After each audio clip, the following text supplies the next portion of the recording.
Greetings, Joe fans. You'll never believe what I found in Walmart today. I walked in Tire and Lube, and right there they were, Range Viper and Big Ben. I say you'll never believe it because it's not true. I just got these in the mail today. Super excited for this figure. Range Viper is absolutely awesome. The original Range Viper, I grew up mostly with 90s G.I. Joes, late 80s, early 90s, and you know, that's the era for the Range Viper.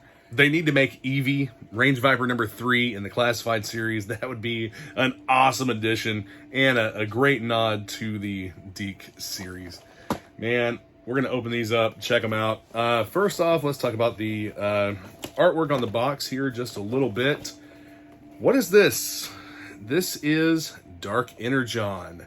And both of these figures are Walmart exclusives. This is a Night Force figure, and they don't really have a theme name for the Cobra figures, but Dark Energon plays a huge role in all of this, and it's on both boxes. You can see those purple crystals right back there. Dark Energon was mentioned in the HasLab Hiss project. They are incorporating a lot of crossover references to Transformers, so I'm really excited to see what they're going to do in the classified line relating to Transformers. We do have the 3.75-inch O-ring crossover sets with a transforming G.I. Joe or Cobra vehicle and O-ring figures that go with those. So let's pop these guys open and check them out. Let's go over Big Ben first. Check out his web gear. He has the ammo belts across his chest and the belt, which is also the bottom of his coat. This is something that would have to come off by completely disassembling the figure. Legs off, waist cover off, then this would come off. We're not going to do that, but just in case you wanted to know. He has a spot for the suppressor. He also has a spot for, I assume, a magazine back here, but he does not come with an extra magazine for his Gilboa AR, the double-barreled AR-15. This is a real-life weapon. It fires 2 rounds from 2 magazines, 2 actions. It's kind of neat, but it's also just not really practical in my opinion. Then we have the Masterpiece Arms 5.7 here with a suppressor that is removable, also based on a real-world weapon. And I'm assuming that this is based on an M240. You have the flip-down bipod, but this bipod, come on, please tell me it flips down. Yes! Yes, it does! 2 separate pieces, flip-down bipod. Pretty dope. I like that a lot. A nice little feature on this firearm. Plus you have the port in the end of the barrel for blast effects, and you know that they are world building, putting all kinds of blast effects with certain figures, and that will plug right in there. You have your ammo box, your belt box here that plugs straight in. You have the little ammo belt section that goes up into the action of the firearm, and it's a little soft, not as soft as some that we've seen, but this one is not deformed out of the box, which is definitely a plus. Those are his accessories. He does come with an extra head, the head wearing the gas mask. I would have almost preferred to just have a gas mask with him, but this actually covers everything. It replaces the head with the hat. This is a British SAS figure. You can see the British flag here on his arm, and here you have the communicator. I like the fact they're keeping that. That's something I really wanted to stay for some consistency in the line. To swap out this head, the neck actually comes off.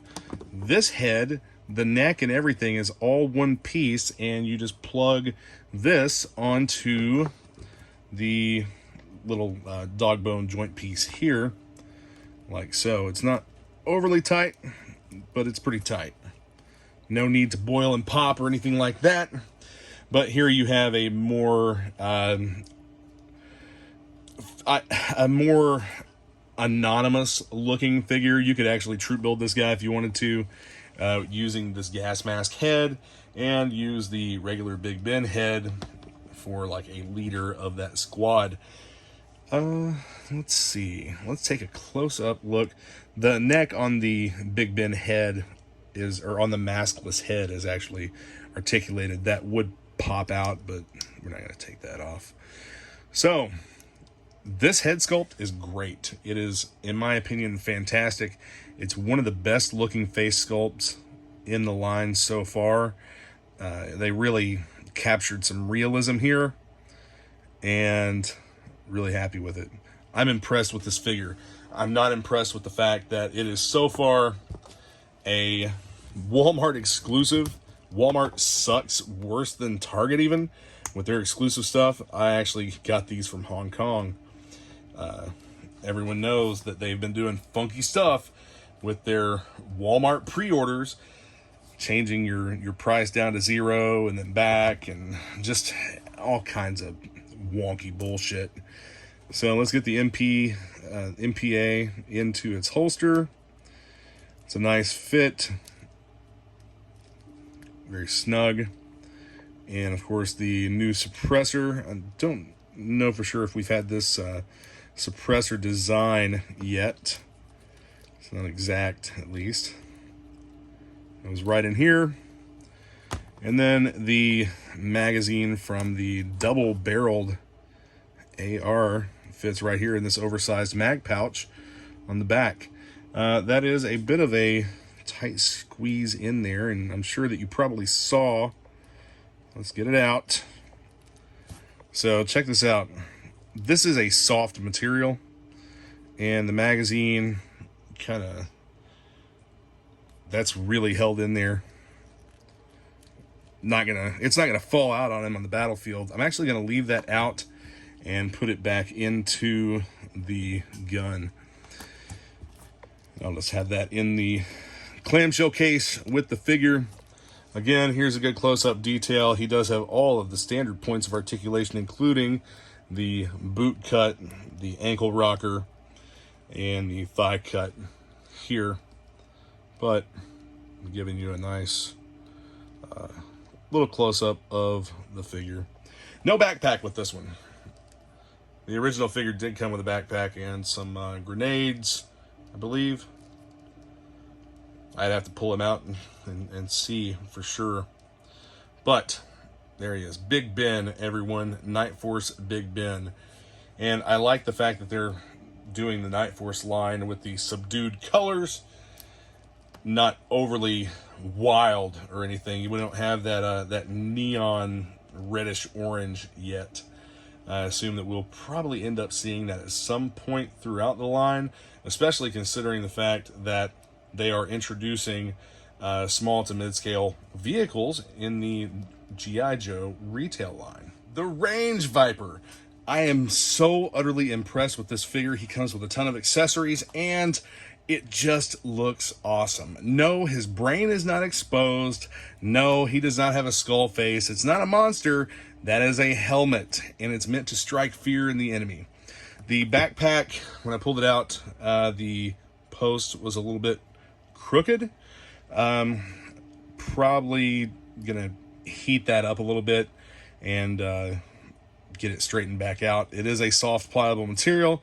You do have a hose to the oxygen tank, and you also have this radio antenna here with the radio that is not detachable. A detachable radio would have been cool, but this does look quite similar to the backpack the original figure came with. It does still plug into the backpack hole, and then the hose actually plugs right here into the back of the helmet, like so. Man, this figure is so awesome, to me at least, and there's a lot to get into, but you have a black scarf neckerchief that goes around here. They just added so much stuff to him. And you have the ammo belt. One of the things I wish they would do with these ammo belts is make it so that they actually snap together or come apart with the little tabs and holes so that they could be used in the gun they're meant for, or the gun they would be meant for. This one, not real happy about the barrel being crooked, but again, heat will fix that. These are pliable plastic, a softer material. and the box magazine that came with Big Ben and a few other figures actually fits this one as well. So you hook your ammo belt in, bring this down, bring a little tab down here. There you go. Belt-fed belt-fed ammo can attached to the gun. I don't like the fact that this does not have a stock. It makes it very impractical. But anyway, I've never been a stickler for realism. Why does this look like a high point? Man, that I wish they would have given him a SIG or something, but this just, it looks like a high point. Not a big high point fan. Some people are, but whatever. He does come with the pickaxe survival tool and a dagger as well. And I just want to show you this. I believe this is a 40mm grenade launcher. The original figure did come with a grenade launcher as well. It was a little bit different than this. The cylinder was actually on top and wasn't set up quite like this. This has a lot more realism. Plus, you have the port for blast effects there. You have a port for blast effects, or one of the suppressors actually fits this as well in the pistol. And then, you've got a port in the crooked ass barrel for the machine gun there as well. So what I would like to read to you is just from a fandom site. Long-term field duty is not for sissy pants. Regular infantry would come back from a mission with hopes of getting hot meals and shower when they arrive at base. Range Vipers are different. The barracks is not a four-sided building with a roof. It's out there on the cold, hard ground made of whatever makeshift materials they can find.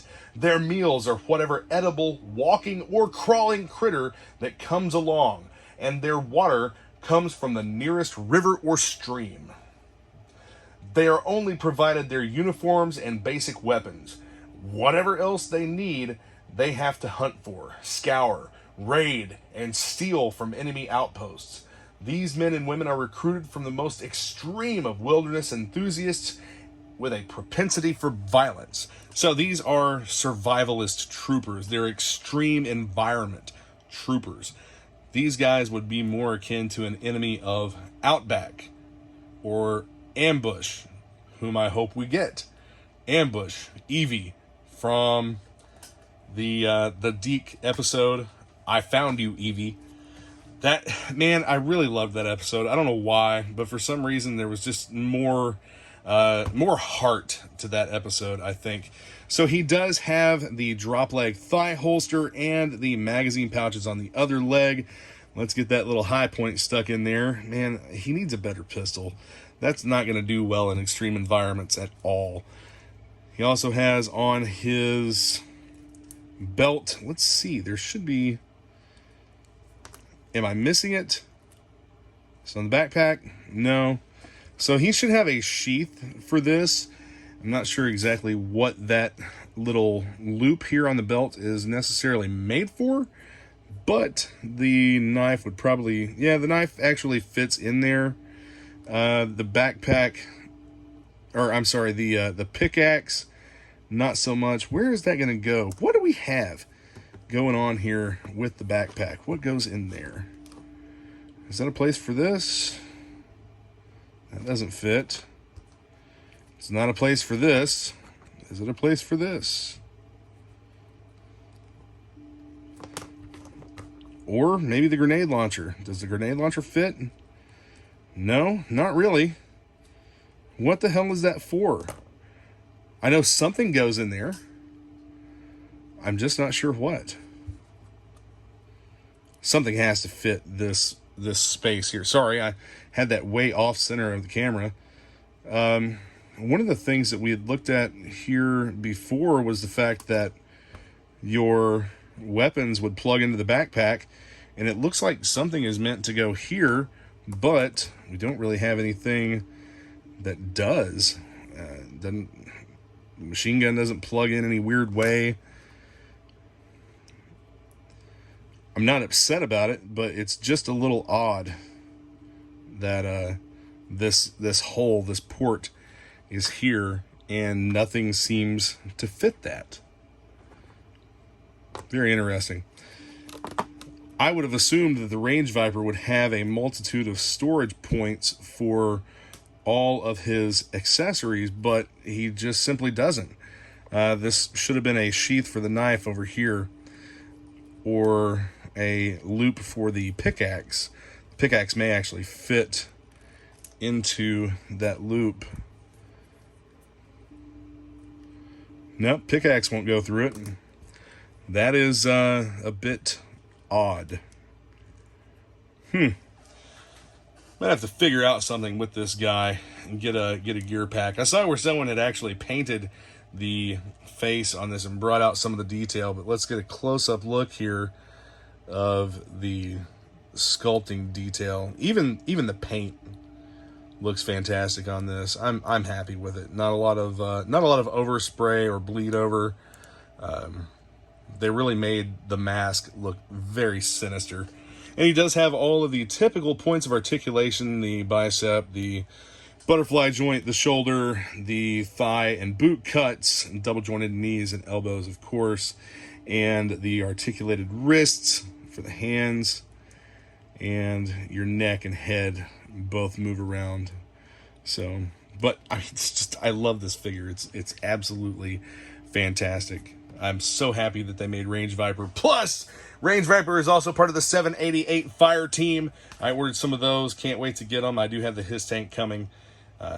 They could actually make use of this figure for a few different color schemes, and I honestly think that they will. There we have them in the clamshell cases. I honestly think that Range Viper may be my new favorite Cobra in the line. Big Ben is great. He is not my favorite G.I. Joe character, however. Man, I'm super excited to have these and can't wait to get some more of the Range Vipers. I may wait for my Walmart pre-orders to go through, or I might just buy these elsewhere and not worry about the Walmart pre-orders. But anyway, really enjoyed opening these guys up. If anyone knows or figures out exactly what the port on the bottom inside of the backpack is for, please comment, let me know. Hopefully someone in one of the Facebook groups will know what that is. Thanks for joining in. Please be sure to hit the subscribe button, the notification bell, the like, and comment and share your thoughts on the video and whatnot. Happy to have you aboard. Thanks for joining in. The Island Viper! Yeah, that's a parody, and that's actually something that I wanted to talk about for just a second. The Island Viper. So I want the Island Viper to stick around on the channel. I like the funny Cobra Commander-esque voice and making fun of silly stuff, but I need to get a name that I can really have some solid branding with. Maybe release some merchandise and get more involved as a quote-unquote brand. I'm thinking on that. If anyone has any suggestions, be sure to post them up in the comments, and I'll consider any of it. I do have something in mind, but I mean, if someone has something better, then I may end up going with that, and I'll give you a shout out on the channel or something. Anyway, stay safe, guys. I'll see you soon. Yo, Joe.